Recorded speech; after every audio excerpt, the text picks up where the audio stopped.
Are we willing to sacrifice ourselves in order to save others?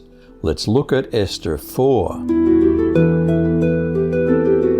What did Mordecai and other Jews do when they heard of the planned genocide? Now Mordecai came to know of all that had been done, and he tore his clothes, put on sackcloth and ashes, and went out into the midst of the city, and cried out loudly and bitterly. And he went as far as the king's gate, for no one was to enter the king's gate clothed in sackcloth. Now in each and every province where the word and law of the king reached, there was great mourning among the Jews, with fasting, weeping, and wailing, and they made their bed in sackcloth and ashes. What did Esther do when she heard of the prospective massacre?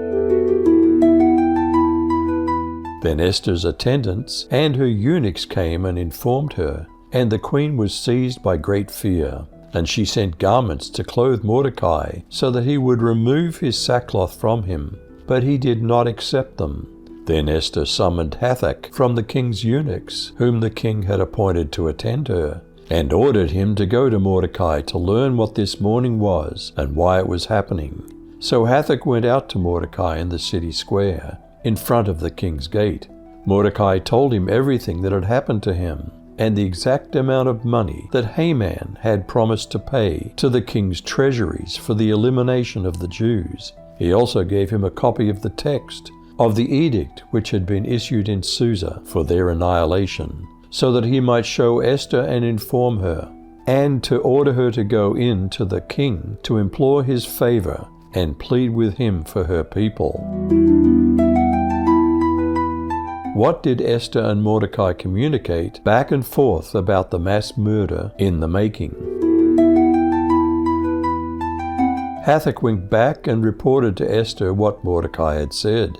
Then she instructed him to say to Mordecai, "All the king's officials and the people of the royal provinces know that for any man or woman who approaches the king in the inner court without being summoned, the king has but one law, that they be put to death unless the king extends the gold scepter to them and spares their lives. But 30 days have passed since I was called to go to the king." When Esther's words were reported to Mordecai, he sent back this answer, "Don't think that because you're in the king's house, you alone of all the Jews will escape. For if you remain silent at this time, relief and deliverance for the Jews will arise from another place. But you and your father's family will perish. And who knows but that you have come to your royal position for such a time as this?"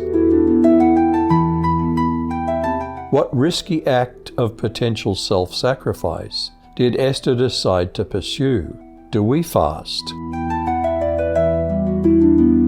Then Esther told them to reply to Mordecai, "Go gather all the Jews who are present in Shushan, and fast for me. Neither eat nor drink for 3 days, night or day. My maids and I will fast likewise, and so I will go to the king, which is against the law.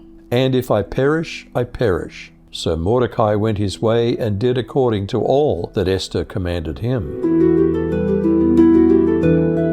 Does following Jesus also mean living a self-sacrificial life? Then he said to the crowd, "If any of you wants to be my follower, you must give up your own way, take up your cross daily, and follow me." Are we willing to sacrifice ourselves in order to save others? You decide.